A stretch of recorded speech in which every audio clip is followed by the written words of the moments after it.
I grew up moving all over the place. By the time I hit 10th grade, I'd lived in 10 different places. Math is extraordinarily sequential. And by the time I'd hit 3rd grade, I'd fallen off the math bandwagon. Basically, I flunked my way through elementary, middle, and high school math and science. So it's a little strange looking back now because today I'm a professor of engineering and I'm passionate about my job. One day, one of my students found out about my past and he asked me, "How did you do it? How did you change your brain?" And I thought, how did I do it? I mean, here I was, this little kid, and I just loved language and culture, and that's all I wanted to learn when I grew up. But I didn't have the money to go to college, so I enlisted in the Army right out of high school to learn a language. And you can see me there looking very nervous, about to throw a grenade. And I did learn a language. I learned Russian, and I ended up working out on Soviet trawlers up on the Bering Sea as a Russian translator. So I just loved adventure and getting new perspectives. So I also ended up in Antarctica at the South Pole Station, and that's where I ended up meeting my husband. So I always say, I had to go to the end of the earth to meet that man. But I began to realize something, though. I was doing all these adventures and seeing these new perspectives, but somehow they were always external. They weren't internal. I wasn't changing inside. When I'd worked in the military, I'd worked with all these West Point engineers, and they had these powerful techniques for problem solving. And I thought, I'd look sometimes at what they were doing, and they had these calculus and physics books, and it looked like hieroglyphics to me.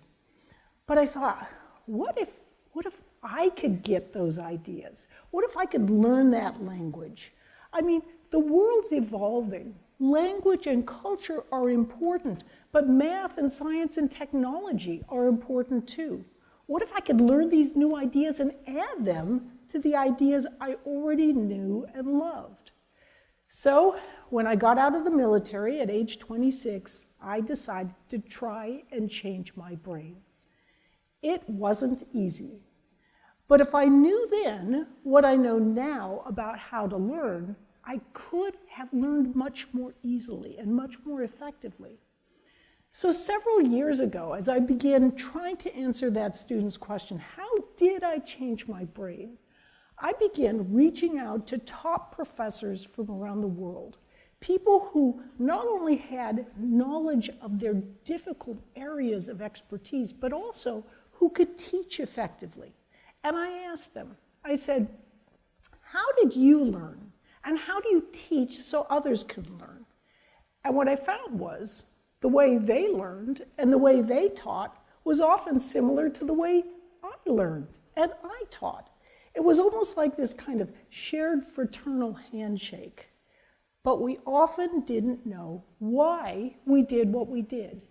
So I began researching neuroscience and cognitive psychology and reaching out to talk to top experts in those fields.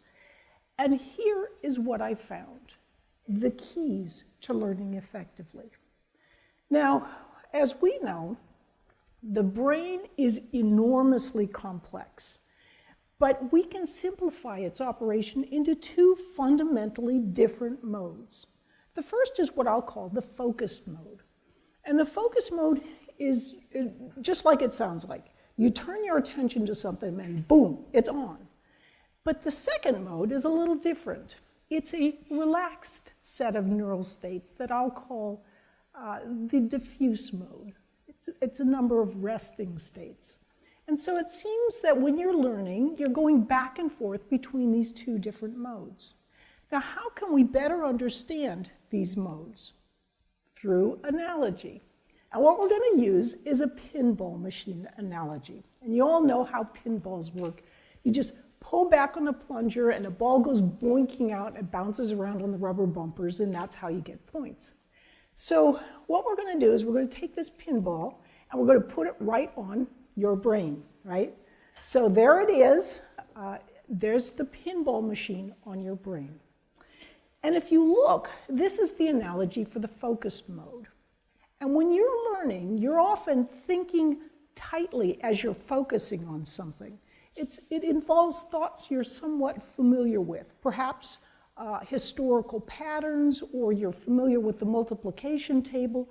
So you think a thought, and it takes off and moves along smoothly, pretty much along the pathways that you've already laid. But what if the thought you're thinking is actually a new thought, a new concept, a new technique that you've never thought of before? Well, that's symbolized by this new pattern towards the bottom of the pinball machine metaphor. To get to this new place, I mean, at least sort of metaphorically speaking, look at all the rubber bumpers that are in the way. How can you even get there? You need a different way of thinking, a new perspective in a sense, and that's provided here by the diffuse mode. Look at how far apart those rubber bumpers are from one another. When you think a thought, it takes off and it can range very widely as you're attempting to come up with some new ideas. So you can't do the careful focus thinking that you can in the focus mode, but you can at least get to the place you need to be in to grapple with these new ideas. So the bottom line for all of us out of this is this. When you're learning, you want to go back and forth between these modes. And if you find yourself, as you're focusing in on something, trying to learn a new concept or solve a problem, and you get stuck, you want to turn your attention away from that problem and allow the diffuse modes, those resting states, to do their work in the background. Now, how can we actually use these ideas in real life? If you look at this guy right here, he was Salvador Dali, one of the most brilliant surrealist painters of the 20th century. Dali was the very definition of a wild and crazy guy. You can see him there. He's got his pet ocelot, Babu. And what Dali used to do when he was kind of stuck as he was solving some problem related to his painting was he'd sit down and he'd relax in a chair and he'd have keys in his hands. And he'd hold those keys and he'd relax and kind of let his brain noodling away. And just as he'd relax so much that he'd fall asleep, the keys would fall from his hands, the clatter would wake him up, and off he'd go. He'd take those ideas from the diffuse mode over to the focus mode, where he could work with them, refine them, and use them for his painting. So you might think, well, that's great. You know, that's great for an artist, but I'm an engineer, so how can I use these ideas? Well, if you see this guy right here, he was Thomas Edison, one of the most brilliant inventors in history. And what Edison used to like to do, at least according to legend, he'd sit in a chair with ball bearings in his hand, and he'd relax away, kind of thinking about a problem loosely that he was trying to solve related to his inventions, relaxing, and then just as he'd fall asleep, the ball bearings would fall from his hands, and off he'd go. He'd be woken up, and he'd take those ideas from the diffuse mode back into the focus mode, and he'd use them to refine and finish his inventions. So the bottom line for all of us out of this is this. Whenever you're sitting down to solve a new problem or analyze a new idea, even if millions of other people have thought the same thoughts or solved the same problems, for you, it's just as creative as it was for famous people like Dali and Edison. And you want to use some of these creative approaches. So, but you might say to me, well, yeah, I've got a problem though. You know, I love to procrastinate. I mean, this back and forth stuff is great, but I don't have time. I cram at the last minute, and that's just me. So let's talk just a little bit about procrastination. What seems to happen when you procrastinate is this. You look at something you'd really rather not do, and you actually feel a physical pain in the part of your brain that analyzes pain. So there's two ways that you can handle this. The first way is you can just kind of keep working away through it. And research has shown that within a few minutes it actually will disappear. But the second way is you just turn your attention away, and guess what? You feel better, right away. So you do this once, you do this twice, it's just not that big a deal. But you do this very often, and it's actually like an addiction. It can really cause problems in how you lead your life. So how can you handle it? A very simple way, using the Pomodoro technique. The Pomodoro technique, as it turns out, all you need to do is you get a timer. Any timer will do. And then you just take it and set it for 25 minutes and make sure everything else is turned off. So no instant messages, nothing like that. And you work with focused attention for 25 minutes. Anybody can do 25 minutes, virtually anyone. And when you're done, you do something fun. Just a little bit, a few minutes of relaxed fun. What this seems to do is this. You are enhancing, you're practicing in some sense, your ability to have focused attention. And you're also practicing your ability to relax a little bit. And now you understand that relaxation is also an important part of the learning process. There's things going on in the background. The only thing is this. When you do the Pomodoro, you want to make sure that you don't sit there and say, I'm going to do my entire homework set in this 25 minutes. No. You just sit and say, I'm going to work with focused attention for 25 minutes. And that's the key. Now, students sometimes make the mistake of thinking that some of their absolute best traits are their worst traits. So what do I mean by this? Let's take the idea of memory. Let's say that you have a poor working memory. You can't seem to hold things in mind very well. You know, you'll watch these other students and they're able to grasp all these ideas and kind of manipulate them, but you can't. Well, what this means is, surprisingly, you are more creative. Because you can't hold these ideas in mind so tightly, other ideas are often creeping in. If you have problems with attention, you're always kind of diverting off into some other idea, it's similar. You are often more creative because these new ideas are slipping in instead. So there's another thing, and that's slow thinking.